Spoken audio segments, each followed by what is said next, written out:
தமிழகத்திலே 2026 தேர்தல் ஸ்டாலின் எடப்பாடி அடுத்த முதல்வர் யார்? ஜோதிடரின் அதிரடியான கருத்து கணிப்பு.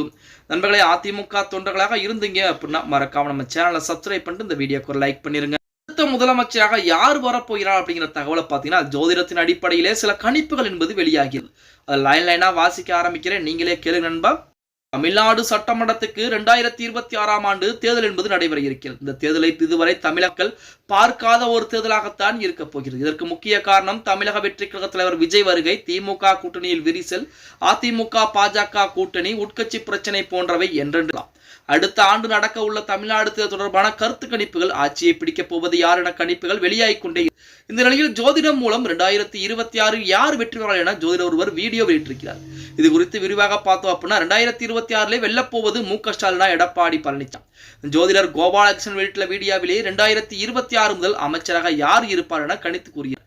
இந்திய ஜோதிடத்தில் ஒரு நபரின் அரசியல் வாழ்வை ஆராய்ந்ததாக தற்போது பார்த்தீங்க அப்படின்னா தகவல் என்பது வெளிவரும். மகரிஷி மற்றும் பல நாடி ஜோதிடர்கள் நூல்கள் கூறுவது போல தாம்சம் மூலம் ஒருவரின் தொழில், பதவி, ஆட்சி மற்றும் அதிகார நிலையை மிக துல்லியமாக அறிய முடியும். இப்போதைக்கு தமிழக முதலமைச்சராக ஸ்டாலின் அவர்களும் எதிர்க்கட்சியாக நமது எடப்பாடி பழனிசாமி இருந்து கொண்டிருக்கிறார். ஸ்டாலினுடைய ஜாதக சிறப்புகள் அடிப்படையில் எடுத்துக்கிட்டோம் அப்படின்னா 1953 மார்ச் 1ஆம் தேதி பிறந்திருக்கிறார். அதே போல சனி குரு சேர்ந்து ராஜயோகம் என்பது அவருக்கு கிடைத்தது. 10ஆம் அதிபதி காரியஸ்தானம் சூரியன் 9ஆம் வீட்டில்.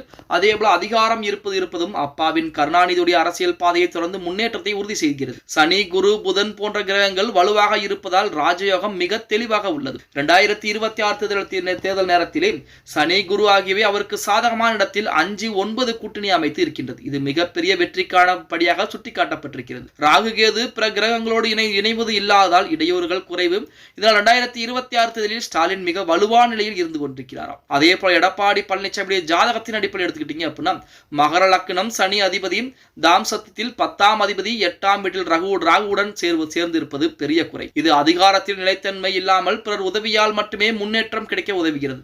ஜாதகத்தில் சந்திரன் செவ்வாய் கூட்டணி சில அளவிலே சக்தி அளித்தாலுமே பூரண ஆதிக்கத்திற்கு போதாததாக இருக்கிறது. 2026 சனி 3ஆம் வீட்டிலும் குரு 12ஆம் அதிபதியின் மேல் பயணம் செய்வதால் கூட்டணி பிரச்சனைகள் மற்றும் உள்கட்டமைப்பு பலவீனங்கள் அதிகமாக இருக்கும். இதனால் எடப்பாடி அவர்களுடைய ஜாதகம் 2026 தேர்தலுக்கு பலவீனமாகவே காணப்படுகிறது அப்படிங்கிற மாதிரி சொல்லியிருக்கு. ஜோதிடப்படி பார்த்தால் மு.க. ஸ்டாலின் ஜாதகம் மிக வலிமையாக ராஜயோகத்தை காட்டுகிறதாம்.